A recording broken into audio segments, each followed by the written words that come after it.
केशव माधव गोविंद बोल, केशव माधव गोविंद बोल। हरि बोल हरि बोल हरि हरि बोल, हरि बोल हरि बोल हरि हरि बोल। केशव माधव गोविंद बोल, केशव माधव गोविंद बोल। हरि बोल हरि बोल हरि हरि बोल, हरि बोल हरि बोल हरि हरि बोल। केशव माधव गोविंद बोल, केशव माधव गोविंद बोल। हरि बोल हरि बोल हरि हरि बोल, हरि बोल हरि बोल हरि हरि बोल। केशव माधव गोविंद बोल, केशव माधव गोविंद बोल। हरि बोल हरि बोल हरि हरि बोल, हरि बोल हरि बोल हरि हरि बोल। केशव माधव गोविंद बोल, केशव माधव गोविंद बोल।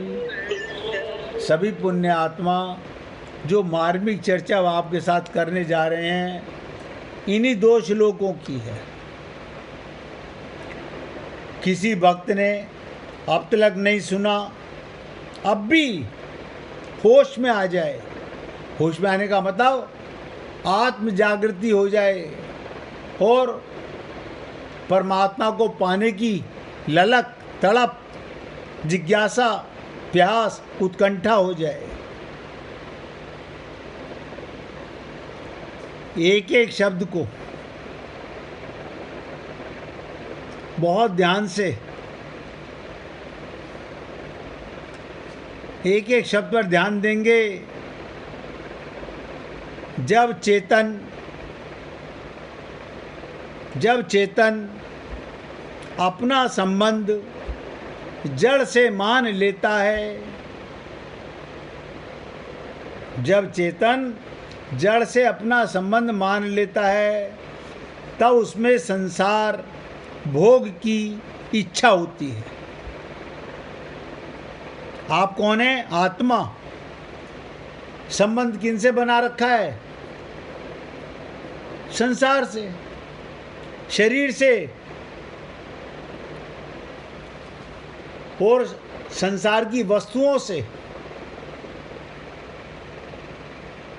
इसी को संसार भोग की इच्छा कहते हैं। संबंध तो भगवान से ही बना रखा है भाई। बहुत ही अच्छी बात है भाई। मैं तो आपका कृतार्थ हूँ। मैं तो भैया आपका कृतार्थ हूँ। मैं इसलिए बोलता हूँ। हमें पिंच करता है। नहीं मेरे भाई, देखिए खाली आप नहीं है, आपने तो बना रखा है। मैं तो यहाँ जानता हूँ कितने लोग बैठे हुए हैं। हमें पिंच करता है वो। अच्छा एक बात सुनिएगा, ये समझिएगा, ये मेरे लिए नहीं, ये उन लोगों के लिए बोल रहे हैं जो अपने को आत्मा नहीं मानते। आपको तो आत्मज्ञान हो गया, आपको तो परमात्मा से संबंध मान लिया। और मैं तो आपकी तारीफ सबके बीच में बोलता हूँ कि कितने कितने वर्षों से हम तो आप सोचिए, आप ही से ट्रेड हुए हैं मेरे भाई। मैं तो सेवक हूँ यहाँ, तो 20-20, 25-25 साल से सुनने वाले लोग। लेकिन क्या है कि आप उनको भी मत कहिए मेरे हिसाब से। देखिए ऐसा है, अगर नहीं कहूँगा ना तो कोई अपने आप को ना पहले ही फंसे हुए, फिर और ज़्यादा फंस जाएंगे। ना नहीं फंसेंगे। वो कोशिश कर रहे हैं लोग बाग, ऐसा नहीं है कोशिश नहीं कर रहे। हर आदमी आपका लो। अब बता देता हूँ आपको, उस उम्र में पहुंचे हुए हैं। नहीं मैं बताता हूँ आपको। मैं अगर एक एक व्यक्ति से सामने ला करके पूछ लूँ और वो सच बोल दे, कंठस्थ तो हर चीज नहीं, कंठस्थ नहीं कह रहा मैं तो रोजमर्रा की जिंदगी की बात कर रहा हूँ। हाँ, रोजमर्रा की जिंदगी में आप ये मैं कहो कि सब मैंने सब कहा मैं ही कर व्यवहार रहा हूँ। अलग चीज है, प्रेम अलग चीज है। नहीं, जो ये कहता है कि मैं ही कर रहा हूँ हर चीज, तो हाँ। गलत है, एकदम गलत है। हम तो कुछ कर ही नहीं सकते। ये सच्चाई है। भगवान को जब हम तो सांस नहीं ले सकते, आप देखो, हम तो सांस नहीं ले सकते नहीं ले सकते, नहीं ले सकते। बिना परमात्मा के अंदर हुए एक सांस नहीं आ सकता। सरेंडर है हम, बिल्कुल सरेंडर है भाई आपका साहब, भैया बिल्कुल हृदय से surrender। धन्यवाद करता हूँ। आप जैसे सब श्रोता बन जाएं तो आप समझिएगा कि और हमें हमें अब गुस्सा भी नहीं आता किसी पे। यहाँ कोई बहुत हमें उल्टा भी इससे सोचता है, ज़्यादा कोई तारीफ की बात भी गुस्सा नहीं है। आता। हम तो काहेगा भाई गुस्सा? की तरह आपको एडवाइस कर रहे हैं कि इन लोगों को भी बख्श दो, थोड़ा सा इन चीजों को। नहीं, सख्ती से नहीं कहिए आप। अच्छा चलिए सुनिए, प्रेम से कहते अब देखिए प्रेम से। नम्रता से सुनिएगा, हाँ, बहुत ध्यान से सुनिएगा। ठीक। जब आत्मा जड़ वस्तुओं के साथ अपना संबंध मान लेती है तब उसमें संसार के भोग की इच्छा हो जाती है। और परमात्मा की भी वो परमात्मा को तो पाना चाहता है क्योंकि वो आत्मा है, लेकिन जड़ से संबंध मानने पर, ध्यान दीजिएगा, भूल से, अज्ञान से जीव, यही भूल होती है, वो सतचित आनंद स्वरूप परमात्मा की अभिलाषा को संसार से पूरी करने की इच्छा करता है।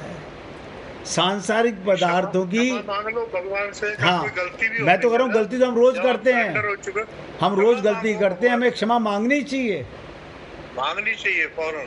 तुरंत मांगनी जैसे ही चाहिए। आपको रियलाइज हो कोई चीज तो क्षमा बिल्कुल, मांगो बिल्कुल। भगवान से। अच्छा, मजे की एक और बात है, भगवान जानते हैं इस बात को, ये रियलाइज हृदय से कर रहा है या ये सिर्फ दिखावे में, क्योंकि भगवान के साथ उसे किसी आई विटनेस की जरूरत नहीं है, वो हमारा भाई साहब, मेरे तो जानी मेरी जान तो है। हर चीज हल कर रहा है परमात्मा, ये बता रहा हूँ। वो अच्छी बात है भाई। हर चीज जो मैं उम्मीद भी नहीं करता था, हाँ, वो भी हल हो रही है मेरी। नरेंद्र भाई, आप ताज्जुब करेंगे जितनी जल्दी आपको ये परमात्मा की लगन लगी है ना, और आपको आत्मज्ञान की जिज्ञासा और आपको दृढ़ता आई है, इतना बड़ी बड़ी उम्र के अंदर जो 20-20, 50-50 साल से सुन रहे हैं, वो माया से नहीं निकलना चाहते। भाई कर्मशील पहले बने व्यक्ति, उसके अच्छी बाद बात ये सब भाई, चीजें आ जाती हैं। संसार तो, शरीर तो दिया ही कर्म के लिए है। कर्मशील बने और उसके बाद सरेंडर तो है भगवान के प्रति, सरेंडर ही है। अब हमारे से भी गलती होती है, ऐसी सभी बात से होती है, आप समझे नहीं। हाँ, हम भगवान क्षमा तो मांगते कहते हैं कि ऐसा कोई जीव पैदा ही नहीं हुआ जिससे गलती नहीं होगी। रियलाइज होता है फौरन रियलाइज होता है। अब देखो, अभी मैं बता रहा था, गंगा का अवतरण राजा सगर के पुत्रों से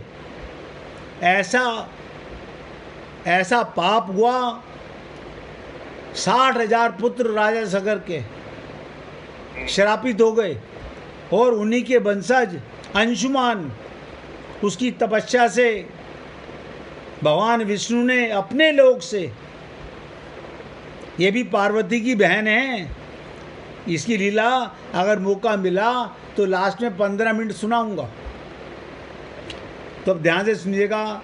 संसार से संसार की इच्छा पूरी होगी और आत्मा से परमात्मा की, परिणाम स्वरूप ये दोनों इच्छाएं स्वरूप बोध के बिना कभी मिटती नहीं। जब तक व्यक्ति को आत्मज्ञान नहीं होता, अपने स्वरूप का बोध नहीं होता, जब तक अपने स्वरूप का बोध ना हो, मैं ठीक है, अब हमें ये ज्ञान हो गया, मैं शरीर में रहता हूँ, लेकिन मैं शरीर नहीं हूँ, मेरे शरीर का ये नाम है, शरीर से संसार के नाते हैं, शरीर मिला है कर्म करने के लिए, कर्म माने सेवा,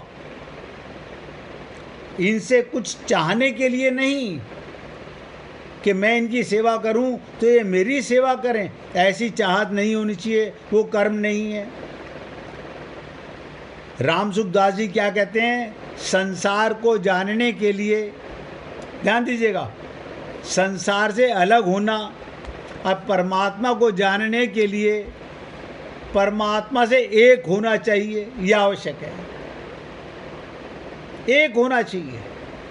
संसार को जानने के लिए संसार से अलग होना और परमात्मा को जानने के लिए परमात्मा से अभिन्न यानी एक होना, क्योंकि वास्तव में स्वयं की आत्मा की संसार से भिन्नता और परमात्मा से अभिन्नता है।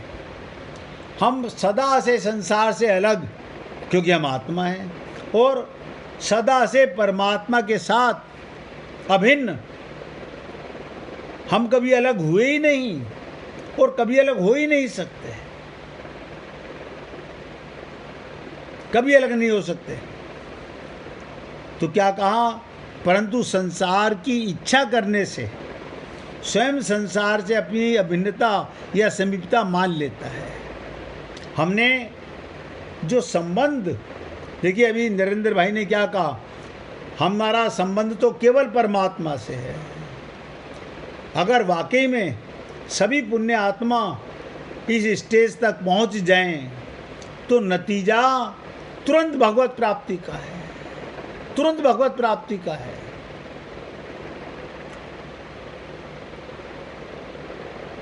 संसार की इच्छा करने से स्वयं संसार से अपनी अभिन्नता का समीपता मान लेता है। यानी मैं अपने शरीर से संबंध करूं, ये अपने को शरीर मानूं, ये मेरे से अलग नहीं है, इसका जन्म हुआ था, इसकी मृत्यु होगी, मेरे कारण ये शरीर चल रहा है, मेरे कारण ये शरीर सुन रहा है, मेरे कारण ये शरीर बोल रहा है, मेरे ही कारण ये शरीर संसार की सेवा कर रहा है। इसके साथ हमारी सदा भिन्नता है और परमात्मा के साथ सदा भिन्नता है।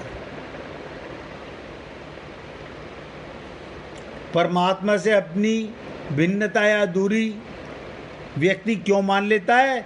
क्योंकि संसार से संबंध कर लेता है।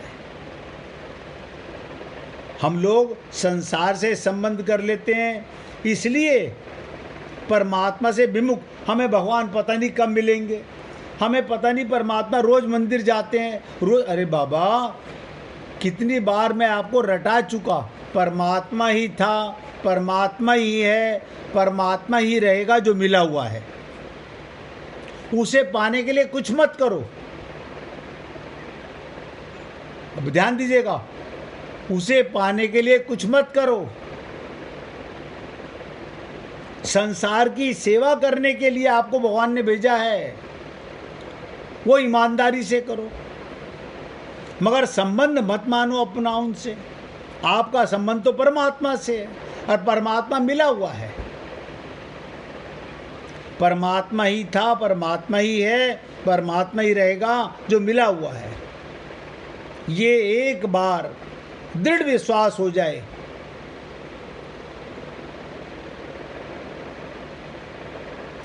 इसका भी एक तरीका बताता हूँ।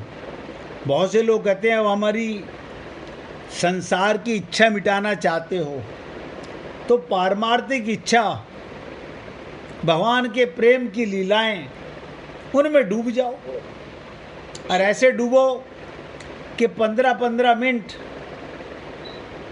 आपकी साधना होने लगे, आपको मस्ती आने लगे भगवान के साथ। कभी नौका विहार कर रहे हैं, कभी गैया चरा रहे हैं, कभी सखा बन के भगवान के साथ खेल रहे हैं। लोग पूछेंगे क्या हो गया, कहाँ खो गए? चर्चा वही जब भगवान के साथ हो। कोई सा संबंध भगवान से बना लो, भगवान से जो संबंध तुम्हें प्रिय हो, और भगवान के साथ ऐसा रिश्ता है त्वमेव सर्वम, पलट पलट के बना लो। पिता से संबंध बहुत प्रिय है तो मेरे भगवान पिता हैं, माता से बहुत प्रिय है तो मेरी माता भगवान है। यानी भगवान को मत छोड़ो तो परमात्मा का संबंध सदा बना रहेगा। परमात्मा को पाने के लिए कुछ नहीं करना। इसलिए सांसारिक इच्छाओं को मिटाने के लिए पारमार्थिक इच्छा बहुत उपयोगी है, जरूरी है। बहुत जरूरी है। यदि पारमार्थिक इच्छा तीव्र हो जाए तो लौकिक इच्छाएं स्वतः मिट जाती हैं। अब आप मुझे बताइए, अगर मैं कथा सुन रहा हूँ, भगवान की लीला सुन रहा हूँ और उसको सुनते हुए मैं डूब गया, ऐसा गोता लगा कि संसार का विस्मरण मेरे सामने बैठा हुआ है, लेकिन मेरा क्या मतलब, मैं उनकी लीलाओं में खो गया तो खो गया। आपको पता नहीं चलता उस समय आप भगवान के कितना करीब पहुंच जाते हो, कितना करीब पहुंच जाते हो। जैसे कोई संत महात्मा साधना कराता है तो कहते ना, साधन की बातें जब जीवन में उतरें, जब साधन की बातें जीवन में उतरने, तब जीवन की सच्चाई है। और जीवन में उतरी हुई चीज़ उसी प्रकार का जीवन बना देती हैं। कैसा बना देती हैं? साधन जीवन का स्वरूप बन जाता है। कथा सुन लीजिएगा, युधिष्ठिर और दुर्योधन, युधिष्ठिर और दुर्योधन के बर्ताव की बात है, महाभारत की नहीं कह रहा मैं, युधिष्ठिर के और दुर्योधन के बर्ताव की। युद्ध समाप्त हो गया जब केवल दुर्योधन का वध शेष रह गया, यानी दुर्योधन का मरना बाकी बचा। दुर्योधन के मरे बिना पांडवों की विजय कैसे हो? दुर्योधन का वध करने के लिए भीमसेन ने कृत संकल्प और दुर्योधन बचना चाहता है, तो दुर्योधन, ध्यान दीजिएगा, माँ के पास गया। आप सब जानते हो दुर्योधन कहाँ गया? गांधारी के पास गया, अपनी माँ के पास। गांधारी मैया, मैं तो क्या कहती है, पातिव्रत का परम प्रताप था उसके पास में। एक बार क्रोध की आंखों से उन्होंने देख लिया तो युधिष्ठिर के नख से जल हो गए। इसी प्रकार उनका प्रबल तेज था। माँ ने तो पहले ही इसे आशीर्वाद देना बंद कर दिया था किसी को भी। उसके सामने दुर्योधन गया तो क्या कहा गांधारी ने, मैं तेरे को कोई वरदान नहीं दे सकती। युधिष्ठिर गया, माँ मुझे दो, बोले नहीं। आशीर्वाद देना ही बंद कर दिया गांधारी ने। जिस दिन द्रौपदी की साड़ी उतरी उस दिन माँ गांधारी ने कह दिया, अब आशीर्वाद नहीं देना है, कौरवों का विनाश होगा। कुल वधू पर उन्होंने अत्याचार किया है, वो नहीं बचेंगे। माँ गांधारी के पास दुर्योधन पहुंचा और बोला, माँ मैं तो बचना चाहता हूँ। गांधारी के पास चीज थी पर अपने मुंह से गांधारी कैसे कहे? गांधारी ने कहा, बेटा बचना चाहते हो तो युधिष्ठिर के पास जाओ, उनसे पूछो। ये समझ में आने लायक बात नहीं है। जिनसे साक्षात युद्ध है, युधिष्ठिर की विजय दुर्योधन के वध पर निश्चित है। सारा युद्ध समाप्त हो गया। अब दुर्योधन अपना वध न होने का उपाय पूछने जाए युधिष्ठिर के पास कैसे? सोच के देखो, ये बात किसी भी राजनीति की समझ में नहीं आती कि जिसको हराना चाहता हूँ उससे ही पूछूं मेरी मौत का कैसे बच सकती है। लेकिन राजनीति के संसार से बिल्कुल अलग चीज है।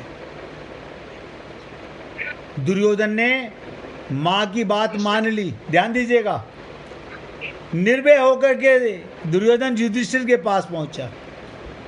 आप लोगों को शायद इस प्रसंग का पता हो ना पता हो, दुर्योधन कहाँ पहुंचा? माँ ने कहा था बचना चाहते हो तो युधिष्ठिर के पास जाओ, और निर्भय होकर के गया। युधिष्ठिर ने स्वागत किया, आओ भाई आओ बैठो, बड़े प्रेम से बैठाया। बोलो भैया मेरे लायक कोई काम बताओ। दुर्योधन ने कहा, भाई एक काम से आया हूँ। युधिष्ठिर बोले, क्या काम? दुर्योधन ने साफ कह दिया, भीम मुझे मारना चाहता है और मैं बचना चाहता हूँ। ध्यान दीजिएगा, क्या कहा? भीम मुझे मारना चाहता है और मैं बचना चाहता हूँ। आप कोई उपाय बताइए जिससे मैं बच जाऊँ। भीमसेन मुझे ना मार सके, मेरा सारा शरीर लोहे का हो जाए, मुझे कोई आघात ना लगे। इस पर महाराज युधिष्ठिर ने निसंकोच और बड़ी सरलता से कहा, उपाय? भैया है उपाय। तुम नहीं मरना चाहते, लोहे का शरीर बनाना चाहते हो क्या? हाँ भैया, माँ गांधारी के पास जाओ और माँ से कह दो कि एक बार आंखों की पट्टी खोल दे और तुम वस्त्र रहित होके जाना, निर्वस्त्र होके जाना। माँ एक बार आंखों से तुम्हारे सारे शरीर को देख लेगी तो तुम्हारा अंग पूरा वज्र के समान हो जाएगा, फिर भीम की ताकत नहीं तुम्हें मार सके। अब सोच के देखिएगा, धर्मराज इसको कहते हैं। युधिष्ठिर अपने ही विरोधी को बचने का रास्ता बता रहे हैं। दुर्योधन ने बात सुन ली, विश्वास हो गया कि युधिष्ठिर झूठ नहीं बोलते, सत्य कहते हैं। युधिष्ठिर के संबंध में दुर्योधन के मन में भी ये विश्वास है कि युधिष्ठिर मेरे शत्रु हैं, फिर भी वो सत्य कहेंगे, झूठ नहीं बोलेंगे। इस विश्वास के साथ, इस विश्वास के आधार पर दुर्योधन गया और युधिष्ठिर ने सच्ची बात बता दी। दुर्योधन वहाँ से लौटने लगा तो देखो, मारने वाला तो कोई और है। धर्मराज तो केवल मार्ग बता सकते थे। भगवान श्री कृष्ण ने देखा कि थोड़े में बना बनाया सारा काम खत्म हो जाएगा, इसे युक्ति से काम लिया जाए। वो दुर्योधन से रास्ते में मिले, पूछा, दुर्योधन जी कहाँ पधार रहे हो? दुर्योधन ने सत्य कह दिया, मैं युधिष्ठिर के पास गया था। क्यों गए थे? ये पूछने गया था मेरा शरीर वज्र का कैसे होगा। भगवान ने कहा, उन्होंने बताया, बोले हाँ बताया। कहा माँ गांधारी के पास जाओ और माँ से कह दो पट्टी खोलकर एक बार मुझे देख लो, मगर वस्त्रहीन जाना।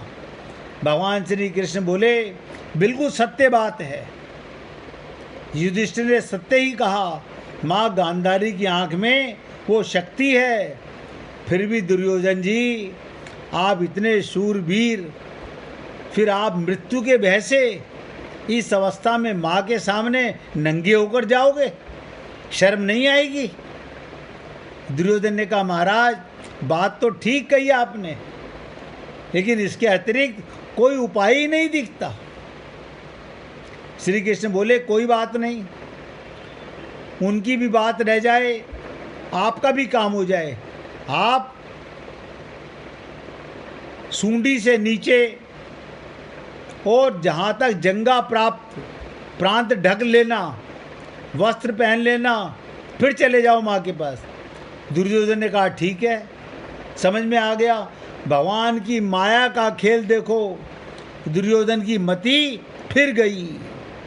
युद्ध के पूर्व अर्जुन के साथ भी ऐसा ही हुआ था, वो भी मोह के वशीभूत हो गया था। अब भगवान ने कहा था निमित्त मात्र भव। गीता सुन रहे हो ना, आगे आएगा। आप और हम लोग केवल निमित्त मात्र हैं। अभी नरेंद्र भाई ने कितनी बड़ी बात कही, सब कुछ उसी की ताकत से हो रहा है। और आप अपने को कर्ता मान ले तो मैं करने वाला, मैं माँ, मैं बाप। अरे बाबा, केवल निमित्त मात्र हो, होगा वही जो राम रची राखा। तो क्या कहा? अर्जुन से भी कहा था तुम केवल निमित्त मात्र बनो, तुम कौन करने वाले हो? उस पर भी अभिमान करते हो, युद्ध नहीं करूंगा। आज देख लो, गीता सुन रहे हो, तीसरे अध्याय में अंतिम श्लोक पर पहुंच गए हो। युद्ध नहीं करूंगा, नहीं लड़ूंगा, मैंने इन सबको पहले ही मार रखा है, भगवान कह रहे हैं। गीता के 11वें अध्याय के 33वें श्लोक में देखना।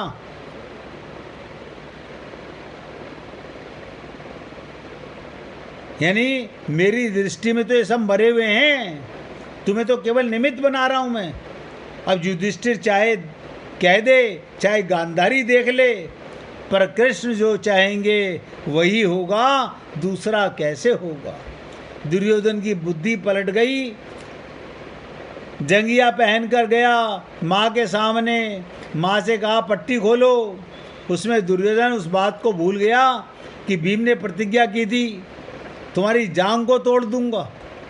ये युद्ध का वो नियम कटी से नीचे था, गदा ना मारने का यहाँ कोई कानून नहीं बना। भीम की प्रतिज्ञा भी थी पर भूल गया, भगवान ने देखो फिर उसे याद दिलाया था। तो आप सोच के देखो भगवान कैसे विचित्र लीला करने वाले हैं। बलराम जी ने आके टोका भी, ये कोई नियम नहीं है।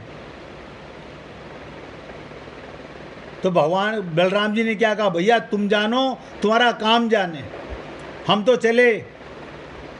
बलराम जी चले गए। इस दृष्टांत के कहने का मेरा जो तात्पर्य था और जीवन में सत्य के मूर्तिमान रहने की विशेषता में था। युधिष्ठिर के सत्य पर शत्रु को भी विश्वास है कि झूठ नहीं बोलते।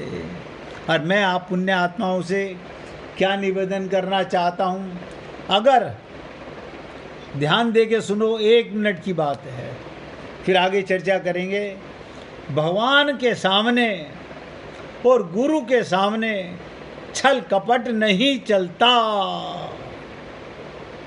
वहां पर पर्दा नहीं।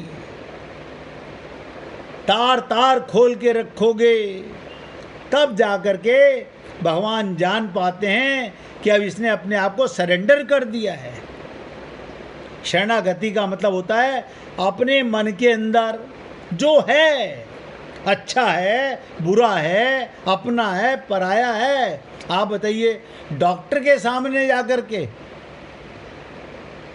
सब कुछ बताने को तैयार हो जाते हो शरीर के कल्याण के लिए, लेकिन आत्मा के कल्याण के लिए परमात्मा के सामने भी नहीं,